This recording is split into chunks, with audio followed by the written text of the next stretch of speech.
Osho taught us that friendship is higher than love. In the West, what does it mean to be in the friend zone? The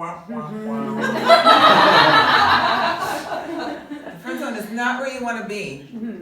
Friends is opposite of sex.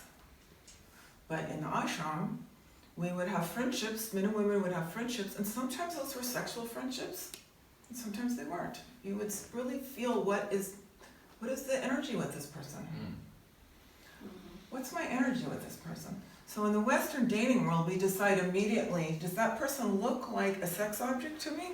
Have I been trained to think that that person was sexually attractive? Yes or no? Swipe left or right. And to think of friendship is a negative thing. But in the ashram, it was like, I have many male friends, female friends. What's possible with this one? What's possible with this one? What is actually happening here? And it would flow. And maybe sometimes you would have a deep, just as you do in life, maybe sometimes your friendship would be deeper at this time, less at this time. Maybe a sexual friendship would develop, maybe it wouldn't. And it wasn't like if it didn't work out, it wasn't like that asshole. Another thing about the programming that we've been taught that we may or may not have questioned is about who men are and who women are. And who men are currently in our culture is they're all sexual predators. And is there a woman in this room who hasn't grown up believing that men only want one thing? And is there a man in this room who hasn't been told you only want one thing? And every man I've ever met wants more than that one thing. But when we date, we carry these things with us, don't we? Okay, we take it with us. The man's supposed to be tough and not be looking for love. And the woman's supposed to protect herself from, because sex means I'm being used. Rather than meeting in friendship. And part of the beautiful thing I learned, especially hanging out with the pickup artists, is that men are vulnerable and scared. Sorry to blow your cover. It's not anybody in this room. And it matters, right? It matters in how we feel about ourselves. The fears that we have about the opposite sex, we're often, especially women, are very competitive with each other. Oh yeah. More than they know. That's true. That's true. With the man, the competition is more overt and more friendly, I think. So we're competitive. My car's bigger than yours, my dick's bigger than yours. Right? But with women, it's like, oh no, we're all sisters. Bitch. Feel if you can recall that flow. Everybody else, you may have tasted it at one point. Just that flow of, I'm in my body and everything's right. You felt it at some point. Maybe in sex, maybe in drugs, maybe while you were dancing, listening to some awesome music. Sometimes we're thinking about stuff and we get that intellectual thrill can bring us there. We've all tasted it, that's why we want it. It was blissful, right? Yes. Yeah, all right? Here's the secret. It's possible to live in that all the time. All the time. And as you begin to grow and feel more in your body, the amounts that you don't feel it will be less and less. So this is a beginning taste of what is possible for you to live in all the time while you're pursuing your goals and dreams and creating great stuff for the planet, for yourself and everyone else. It starts with challenging this great lie that there's something wrong with being a fully embodied human being. We're also afraid to be fully in our bodies because if we're fully in our bodies, then we have to accept the fact that we're going to die.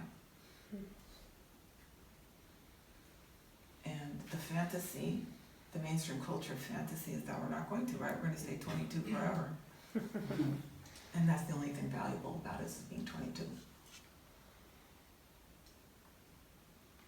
Take a deep breath.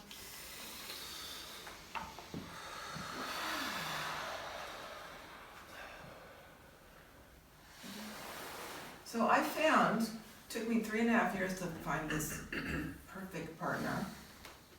And I used that time, since I'd always been on a spiritual path, instead of using it as, no, God, this sucks. I mean, I'm not saying I feel like that sometimes, but I also saw that it could be a way that I worked on myself, that I became a better person through dating. So when I started, I was like, oh, just waste this 45 minutes with this person obviously I'm not going to be with. Kind of miffed about it. Doesn't look as good as he did online.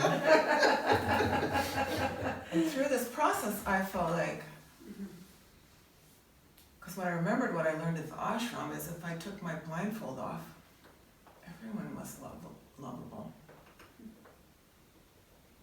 And we have a problem in the world today of looking around and deciding who's not lovable.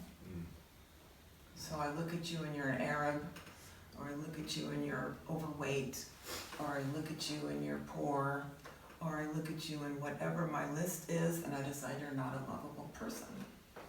And I decided I could see that in myself in the dating world. Because I'd studied Tantra, which is, in those groups, everyone was sexy. So I decided I can use dating to develop myself as a more loving person. And I'm going to sit there and examine my prejudices while I'm on this date and go, how can I breathe, be embodied with you, be safe with you, let you be safe with me, and expand my capacity to be a loving person. Instead of throwing you out with the trash, which is what Western dating suggests you do. Treat other people, if they don't look like the cultural ideal, throw them out like you use Kleenex. Disgusting. You hear people saying things, I can't believe that guy's attracted to me, it's so horrible. How could she think she could be with someone as good as me? This is encouraged in the Western dating world. I decided I can use this to sit with another person who's probably more attractive than I first walked into the room and could see when I actually sit down and talk with them. Share body space with them. Be embodied with them. How can I find this person's lovely essence in the 45 minutes I have? Hour, however long this date is. And I don't have to be in love with them for the rest of my life. I may or may not decide to have sex with them. I may or may not. I may decide to become friends with them. I may want to see what's possible. But I want to, in my own self, develop out of this thing of, I don't like you because you're Jewish. Well, I would never do that. I'm a cool person, but I do it in dating. So I realized that all of us are conscious people. We've been working on ourselves to not be prejudiced in our regular lives, but in dating we bring all the prejudices in. And somehow it's culturally acceptable in dating to be ultra prejudiced against anybody who doesn't look a certain way, act a certain way, own certain things. And I don't want to be that kind of person.